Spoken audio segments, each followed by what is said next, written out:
کیے جا رہے ہیں۔ اب اس کے بعد جو رکوع ہے یہ بڑا مختصر ہے، آیتیں 4 ہیں لیکن ایک قیامت مضمر ہے ان میں، یہ اعجاز ہے۔ 4 آیتوں کے اندر اسلام کا پورا قانون وراثت جس پہ پوری پوری جلدیں لکھی گئی ہیں، جامعیت کی انتہا ہے۔ یوصیکم اللہ فی اولادکم، اللہ تعالیٰ تمہیں وصیت کرتا ہے تمہاری اولاد کے بارے میں، للذکر مثل حظ الانثیین، لڑکے کے لیے حصہ ہے 2 لڑکیوں کے برابر۔ فَإِن كُنَّ نِسَاءً فَوْقَ اثْنَتَيْنِ فَلَهُنَّ ثُلُثَا مَا تَرَكَ، اور اگر صرف بیٹیاں ہی بیٹیاں ہوں اور 2 یا 2 سے زائد ہوں تو ان کو 2/3 میں حصہ ملے گا۔ وَإِن كَانَتْ وَاحِدَةٌ فَلَهَا النِّصْفُ، اور اگر ایک ہی بیٹی ہے تو اسے آدھا ملے گا۔ ظاہر بات ہے بیٹا ایک ہی وارث ہوگا تو پورے کا وارث ہو جائے گا، تو جب بیٹی کا حصہ بیٹے سے آدھا ہے تو اگر ایک ہی بیٹی ہے تو اسے آدھی وراثت ملے گی، آدھی پھر اور لوگوں کو جائے گی، وہ ایک الگ حصہ معاملہ ہے۔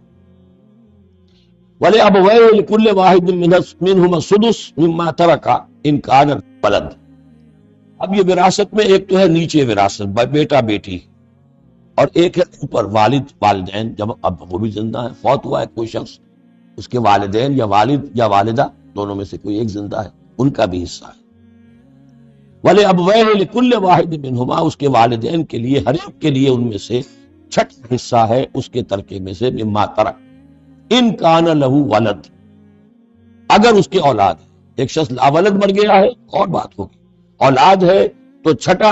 یعنی 1/3 حصہ والدین کو چلا گیا، 2/3 جو ہے اولاد میں تقسیم ہوگا۔ فَإِن لَّمْ يَكُن لَّهُ وَلَدٌ، اور اگر اس کی اولاد ہے ہی نہیں، لاولد فوت ہو رہا ہے، وَوَرِثَهُ أَبَوَاهُ، اور اس کے وارث اس کے والدین ہی ہیں، فَلِأُمِّهِ الثُّلُثُ، تو ماں کو 1/3 اور باپ کو 2/3، وہی وہ مرد کا باپ ماں سے مرد عورت سے دگنا ہو جائے گا۔ فَإِن كَانَ لَهُ إِخْوَةٌ، اور اگر اس کے بہن بھائی ہوں، فَلِأُمِّهِ السُّدُسُ مِن بَعْدِ وَصِيَّةٍ يُوصِي بِهَا أَوْ دَيْنٍ، تو پھر ماں کا حصہ جو ہے وہ پھر اور کم ہو جائے گا، چھٹا حصہ رہ جائے گا سدس کی بجائے، تاکہ باپ کی طرف سے تو پھر بھائیوں کو وراثت جا سکے گی اس کے، لیکن ساتھ فرما دیا من بعد وصیت یوصی بہا او دین، وراثت کی تقسیم سے پہلے 2 کام کر لینے ہوں گے کہ اگر کوئی وصیت کی ہے اس وصیت کو پورا کیا جائے، اگر کوئی دین ہے جو فوت ہوا ہے اس پر کوئی قرض ہے وہ ادا کیا جائے، پھر جو ہے وراثت عطا ہوگی۔ من بعد وصیت یوصی بہا او دین، آباؤکم و ابناؤکم لا تدرون ایہم اقرب لکم نفعا، تمہارے باپ یا تمہارے بیٹے تم نہیں جانتے کہ ان میں سے کون تمہارے لیے زیادہ نافع ہے، زیادہ قریب ہے نفع کے اعتبار سے۔ فریضۃ من اللہ، یہ تم اپنی عقلوں کو چھوڑو، اللہ کی طرف سے یہ فرض ہے، فریضۃ من اللہ، یعنی آدمی سمجھے میرے بوڑھے والدین ہیں، خام خواہ ان کے لیے حصہ کائے کو رکھ دیا ہے، کھا پی چکے، زندگی گزار چکے، وراثت تو ملنی چاہیے اولاد کو، بیٹا بیٹی کو نہیں، اللہ کا حکم مانو۔ آباؤکم و ابناؤکم لا تدرون ایہم اقرب لکم نفعا فریضۃ من اللہ ان اللہ کان علیما حکیما، یقیناً اللہ تعالیٰ علیم اور حکیم ہے، اس کا کوئی حکم علم اور حکمت سے خالی نہیں۔ وَلَكُمْ نِصْفُ مَا تَرَكَ أَزْوَاجُكُمْ إِن لَّمْ يَكُن لَّهُنَّ وَلَدٌ، اور تمہارا حصہ تمہاری بیویوں کے ترکے میں سے آدھا ہے اگر ان کے کوئی اولاد نہ، بیوی فوت ہو رہی ہے اور اس کے کوئی اولاد نہیں ہے تو جو کچھ چھوڑ رہی ہے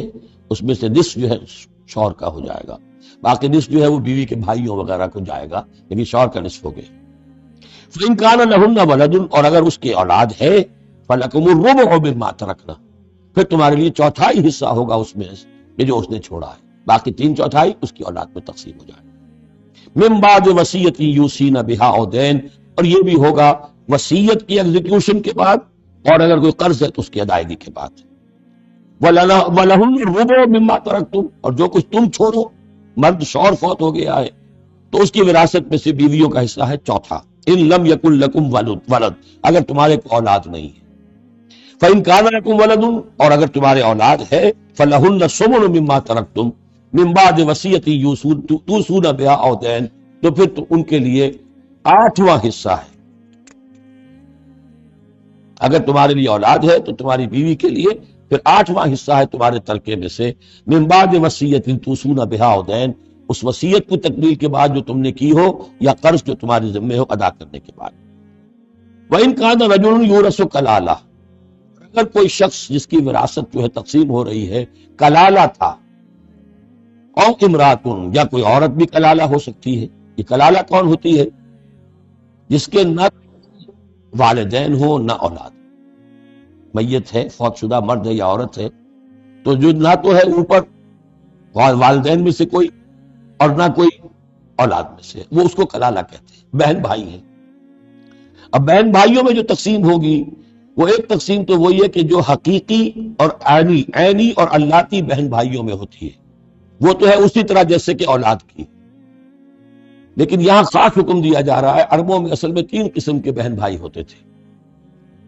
ایک عینی وہ ہے، باپ بھی وہی ہے مشترک، ماں بھی وہی ہے، جنہیں ہم حقیقی کہتے ہیں، ہمارے ہاں حقیقی بھائی، حقیقی بہن، یعنی والدین دونوں مشترک ہیں۔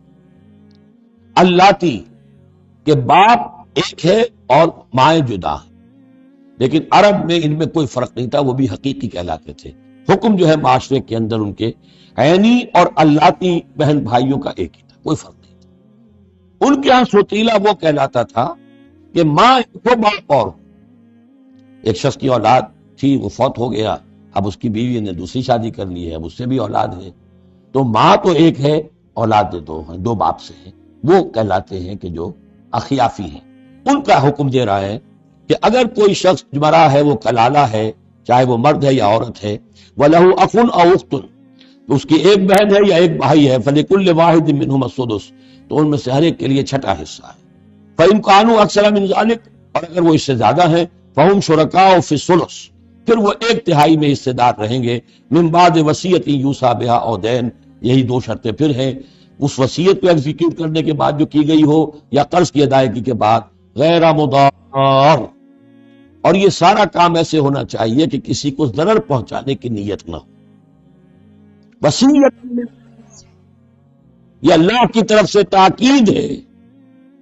واللہ علیم حلیم، اللہ تعالیٰ سب کچھ جاننے والا، کمال حلم والا۔ اس کے حلم پر دھوکہ نہ کھاؤ کہ وہ تمہیں پکڑ نہیں رہا ہے، اس کی پکڑ جب آئے گی تو ان بطش ربک لشدید، پھر اس کی پکڑ بڑی سخت۔ تلک حدود اللہ، یہ اللہ کے حدود ہیں۔ ومن یطع اللہ ورسولہ یدخلہ جنات تجری من تحتہا الانہار، جو اللہ اور اس کے رسول کی اطاعت کرے گا وہ داخل کرے گا انہیں ان باغات میں جن کے دامن میں ندیاں بہتی ہوں گی، خالدین فیہا، جس میں وہ ہمیشہ ہمیشہ رہیں گے، وذالک الفوز العظیم، اور یقیناً یہ بہت بڑی کامیابی ہے۔ ومن یعص اللہ ورسولہ ویتعدی حدودہ، جو کوئی نافرمانی کرے اللہ اور اس کے رسول کی اور تجاوز کرے اس کی حدود سے، یدخلہ نارا خالدا فیہا، اس کو وہ داخل کرے گا آگ میں جس میں وہ ہمیشہ ہمیشہ رہیں گے، وَلَهُ عذاب مہین، اور ان کے لیے عذاب مہین ہوگا، اہانت آمیز عذاب۔